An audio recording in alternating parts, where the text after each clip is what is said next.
Okay, picture the scene. You're at a party, or, maybe one of those networking things where everyone's name tag is peeling off and the coffee's a bit cold. Oh, I know the one. You're just standing there holding a drink, and you make eye contact with the stranger. You smile, they smile, and you know exactly what's coming next. A question. The question. That inevitable, unavoidable social hammer drop. So, what do you do? It sounds so simple, doesn't it? Just 4 little words.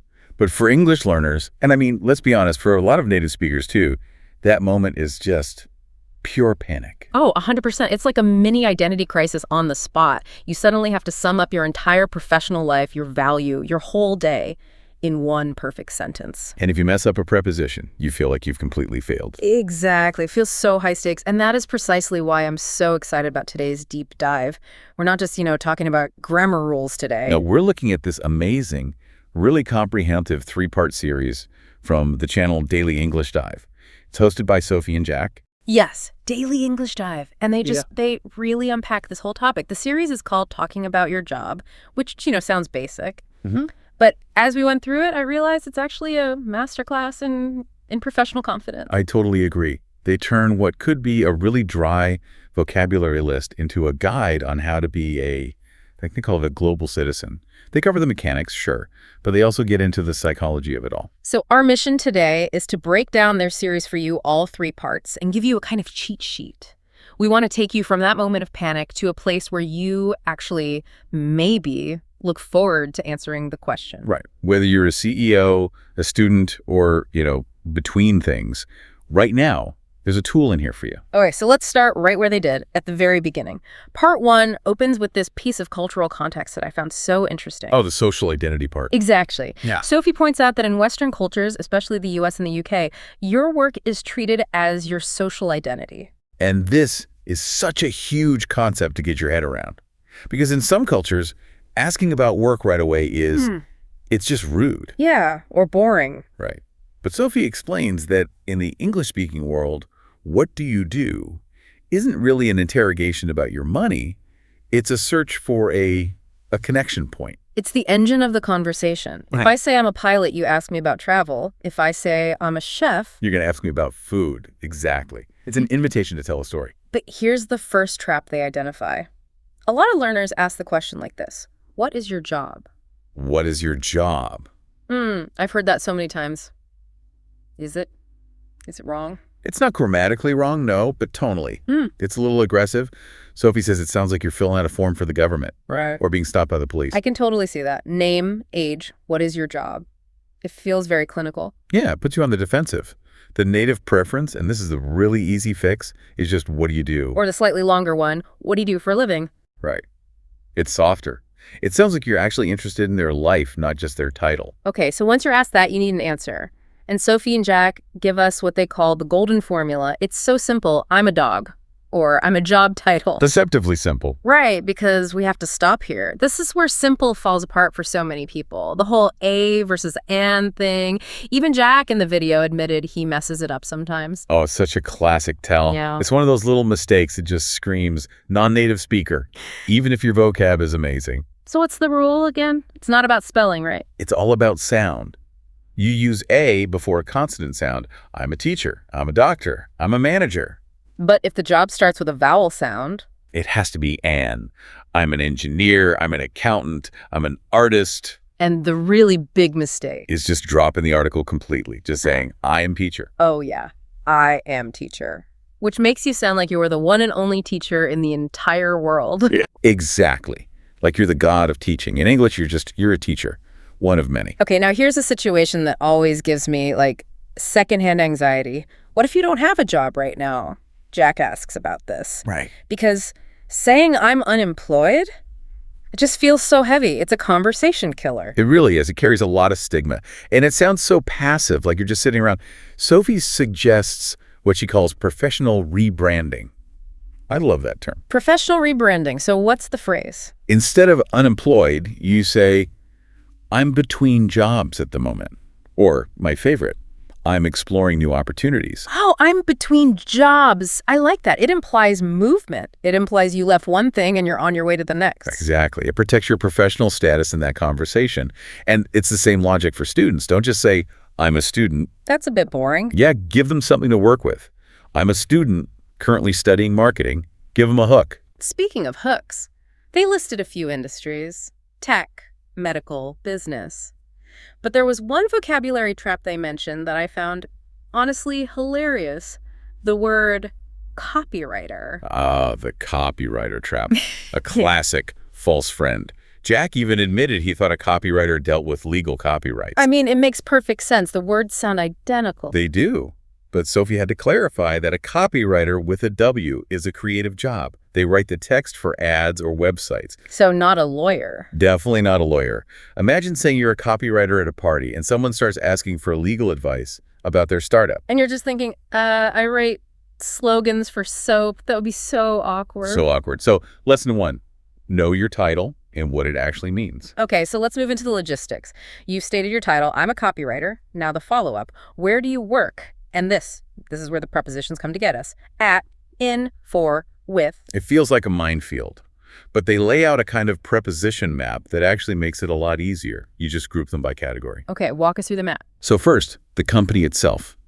For a specific company name, you use at or for. I work at Google. I work for Microsoft. At or for, got it, company name. Right. Then you zoom out a bit. You use in for the general field or for the city. I work in tech. I work in London. Okay, I'm in the industry, in the city. Makes sense. And finally, with is for the things or people you interact with. I work with children. I work with data. So I could string it all together. I work as a designer at a startup in the tech industry with a great team. Perfect. You've just painted the entire picture, no stumbling. Now, we can't talk about where we work without, acknowledging that the where has totally changed for so many people since 2020. Absolutely. The office isn't always an office anymore. And Sophie and Jack spent some time on this new vocabulary. Which is so crucial. If you don't know these terms, you can sound a little dated. We don't just go to work. You have remote workers, people at home full-time. And then there's the term that's taken over everything, hybrid schedule. Like the car. It's exactly like the car. It's a mix. A hybrid schedule means you split your time. Maybe a few days in the office, the rest from home. It's a standard question now. Okay, before we leave the basics, we have to talk about what Sophie called the #1 mistake, the ultimate fluency killer. The battle between job and work. Yes. Oh, this is the big one. She's so clear about this. Job is countable noun. You have a job or 2 jobs. But work is uncountable. It's like air or water. You can't have a water. So you would never, ever say, I have big work to do. Never. It sounds broken immediately. The correct way is, I have a lot of work. You go to your job, the position to do your work, the activity. It's such a tiny switch, a lot of work, but wow, it makes a huge difference. A huge impact on how fluent and professional you sound. It really does. All right, let's go deeper. That was part 1. In part 2 of the series, they move beyond just the title and into the daily grind. So what do you actually do all day part? The responsibilities phase. Because just saying I'm a manager is, well, it's pretty vague. It could mean anything. Exactly. So Sophie gives us 2 key formulas here to avoid any grammar headaches. Formula A is, I'm responsible for, and then a verb ending in ing. So I'm responsible for writing reports, not responsible for write. Precisely. That ing is totally non-negotiable there. The second formula is, my main task is to, and that's followed by the base verb. My main task is to analyze the data. Responsible for writing, task is to analyze. That is a great little cheat sheet. It really is. But then the conversation in the video took this really interesting turn into the psychology of our workload. Jack said he likes to tell people he's busy. He thought it sounded impressive, right? Important. Yeah. And Sophie she kind of popped that bubble. She really did. Yeah. And this is such a subtle cultural nuance. In a lot of places, saying I'm busy is a status symbol. It means I'm in demand. But Sophie makes the point that in a professional English context, always saying you're busy can actually imply you're disorganized or that you're just drowning. That is such a good point. Busy sounds chaotic. So what's the alternative? How do you sound important without sounding frantic? You want to frame it around your output, not your stress level.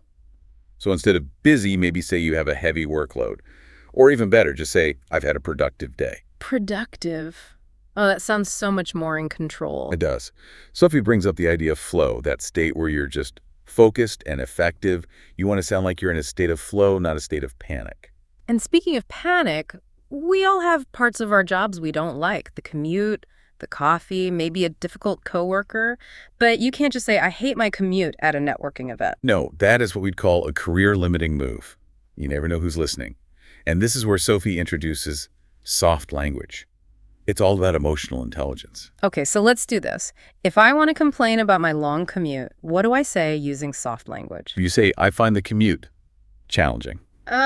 Okay. And if I think my boss is terrible? You might say something like, communication with management can sometimes be challenging. Challenging. That's the magic word. It acknowledges the problem without making you sound like a complainer. Exactly. It shows you can handle difficulty with grace. It signals you're a problem solver, not just a problem maker. Now, on the flip side, when you do like your job, Sophie suggested a more powerful word than just happy. She said to use rewarding.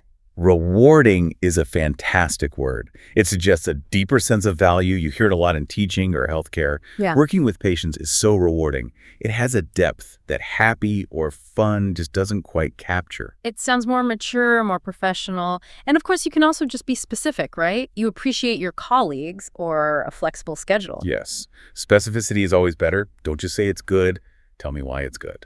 I also really liked how Jack described his daily routine. He used these great verbs like prioritize, collaborate, and my favorite, wrap up. Wrap up is such a good one. I usually try to wrap up around 6. It's casual, but also very professional. It just means to finish things for the day. And one last thing from part 2, the distinction between boss and manager. Yes. Boss can be a little informal, almost childish, Yeah. or like a bit mob-like. Manager or supervisor just demands more respect in a professional setting. Right. Okay, so we've covered the present. Now let's look to the future. Part 3 of their series tackles ambition, money, and the dreaded 5-year plan. Ah, yes, the psychology of the growth mindset. When an interviewer asks where you see yourself in 5 years, it's not a trick.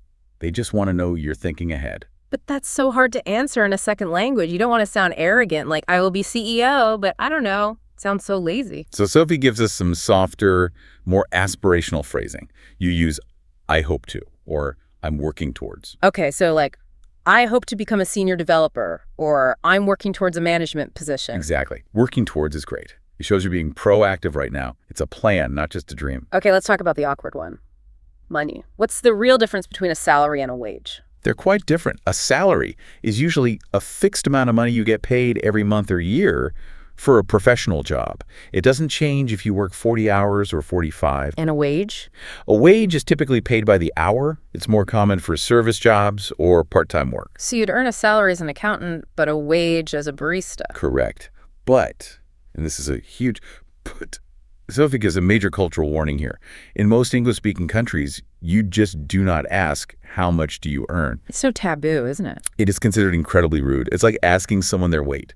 You just don't do it. So how do you figure out if a job is good without asking about the money? You ask about the benefits. You can ask, does the company have good benefits, or how's a work-life balance? That gives you a sense of the whole package. Ask about the package, not the paycheck. Right. Smart. Mm-hmm. And there was one final grammar trap in part 3 that I see constantly.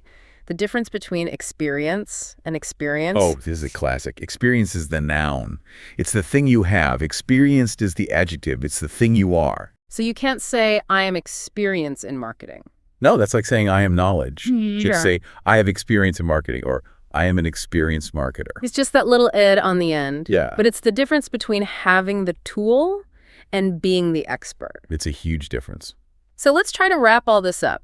The journey Sophie and Jack took us on, it's really a roadmap to confidence, isn't it? It really is. We started with identity, saying I'm an engineer.